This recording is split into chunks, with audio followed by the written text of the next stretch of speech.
The strange part is, most people spend their entire lives perfecting the first one while completely ignoring the second.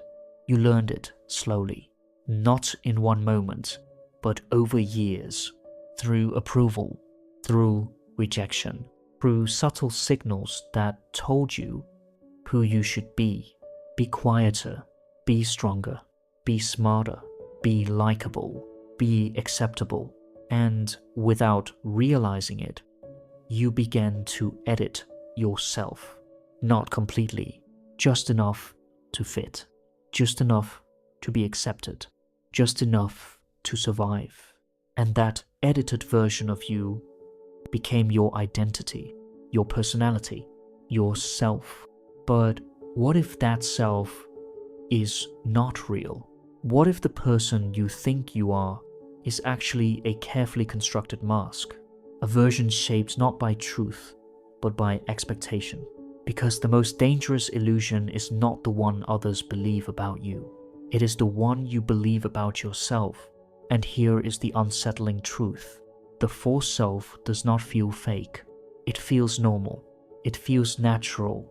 It feels like you. And that is why it is so difficult to detect. Because you are not pretending consciously. You are performing unconsciously, living a life that feels authentic, but is quietly disconnected from who you actually are. In this exploration, we will go beyond personality, beyond behavior, and step into the hidden architecture of identity itself, not to change who you are, but to uncover what has been hidden beneath. Because the greatest loss is not failure, it is living an entire life as someone you were never meant to become. The false self is not something you choose. It is something you develop, not out of deception, but out of necessity. As a child, you are not born with a fixed identity. You are open, fluid, responsive. Your sense of self is still forming, and it is deeply dependent on the environment around you. You look outward to understand inward. You learn who you are by observing how others respond to you. When you express something and it is accepted, appreciated, or rewarded, that part of you strengthens. But when something is rejected, criticized, ignored, or punished, that part of you does not disappear. It hides, and slowly, a pattern begins to form. You start to notice what works, what gains approval, what keeps you safe, and what does not. This is not a conscious strategy. It is an adaptive response, a psychological mechanism designed to ensure connection and survival. Because for a child, acceptance is not optional, it is essential. So you adjust, you modify your behavior, you suppress certain emotions, you amplify others, you become more of what is liked and less of what is not. And over time, these adjustments accumulate. They begin to organize into a consistent identity, a version of yourself that is acceptable to the world. This is the false self. Not false in the sense that it is entirely fake, but false in the sense that it is incomplete. It does not represent the full range of who you are. It represents only what was allowed. And because this process happens gradually, you do not notice it. You do not feel like you are becoming someone else. You feel like you are becoming yourself. This is what makes the false self so convincing.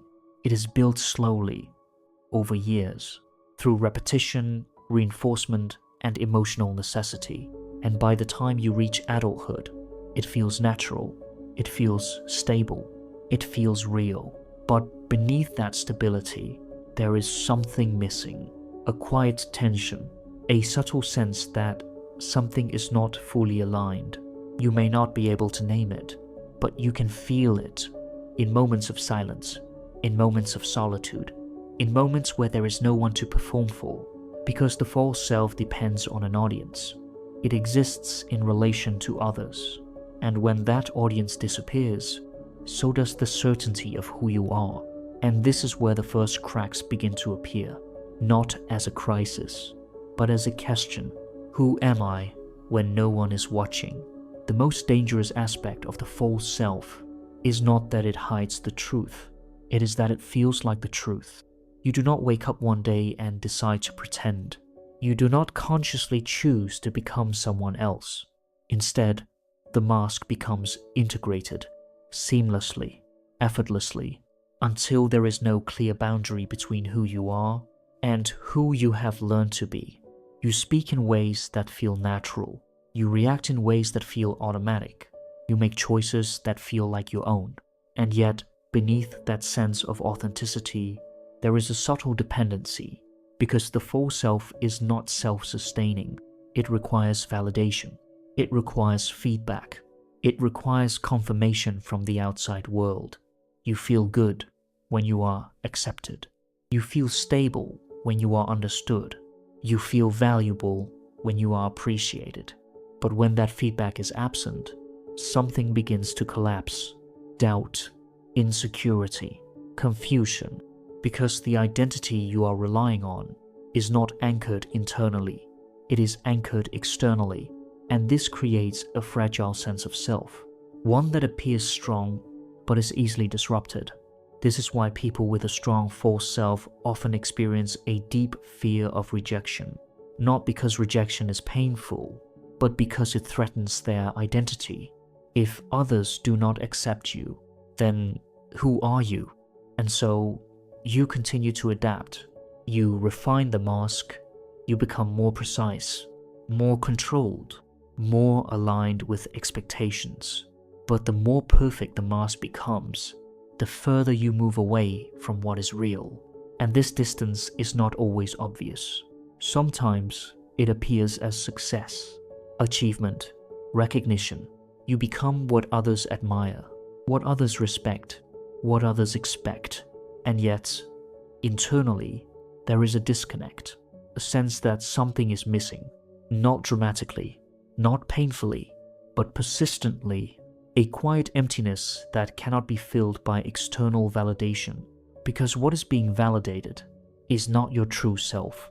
It is the version you have created, and no matter how much approval you receive, it never fully satisfies, because at some level, even if you cannot articulate it, you know that what is being seen is not entirely you, and this creates a paradox.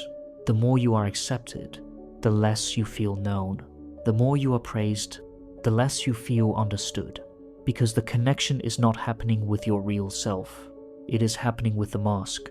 And over time, this can lead to a profound sense of isolation, not because you are alone, but because you are unseen. Living through a false self does not immediately feel destructive. In fact, it often feels functional. You adapt. You succeed. You navigate the world effectively.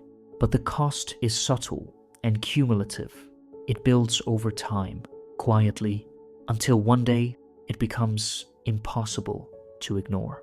Because maintaining a false self requires energy, constant awareness, continuous adjustment. You are always monitoring, how am I being perceived? Am I saying the right thing? Am I acting the right way? And this constant self-regulation creates tension, not always consciously, but internally, a pressure to remain consistent with the identity you have created. And over time, this pressure becomes exhausting, not physically, but psychologically. You may begin to feel drained, even when nothing significant has happened, because you are not just living, you are performing. And performance, even when it feels natural, consumes energy. Another cost is disconnection, not just from others, but from yourself, because when you suppress certain emotions, ignore certain desires, or avoid certain thoughts, you lose access to parts of your own experience. You become selective, limited. You only allow what fits the identity and reject what does not. But those rejected parts do not disappear. They remain in the background, unexpressed, unintegrated, and over time, they begin to surface as anxiety, as frustration, as a sense of restlessness, a feeling that something is off, but you cannot identify what, because the problem is not in your circumstances, it is in your alignment. You are living in a way that does not fully reflect who you are. And the deeper consequence of this is the loss of authenticity, not in the sense of being real or fake, but in the sense of being whole, because authenticity is not about expressing everything, it is about not denying anything essential. And the false self, by its very nature, is built on denial of certain traits, certain emotions, certain truths. And the longer this denial continues, the more fragmented you become. You may function well externally, but internally, there is a lack of coherence, a sense that your life is structured, but not fully yours. And this is where many people begin to feel lost, not because they lack direction, but because the direction they are following was never truly theirs. The false self does not collapse suddenly. It begins with awareness, a moment of recognition, a realization that something within you is not aligned. This realization is often uncomfortable because it challenges your identity. It raises questions you may not be ready to answer. If this is not me, then who am I? And more importantly, what have I been living? But this discomfort is not a problem. It is a signal, a sign that something real is trying to emerge. Because beneath the false self, there is always something authentic, not perfect, not fully formed, but real. And reconnecting with that self does not require becoming someone new. It requires removing what is not you, letting go of patterns, expectations, identities that were built for survival but are no longer necessary. This is not easy because the false self feels safe, predictable, accepted, and stepping beyond it feels uncertain, unfamiliar. But it is also where freedom begins, because when your identity is no longer dependent on external validation, you no longer need to perform. You no longer need to maintain an image. You can exist without constantly adjusting, without constantly proving. And this does not mean rejecting the world or becoming isolated. It means engaging with the world from a place that is internally grounded, where your sense of self is not defined by reaction, but by awareness. And in that awareness, something shifts, not dramatically, but fundamentally. You begin to feel more present, more connected, more aligned. Not because everything is perfect, but because what you are experiencing is real. And perhaps that is the ultimate transformation. Not becoming someone better, but becoming someone true.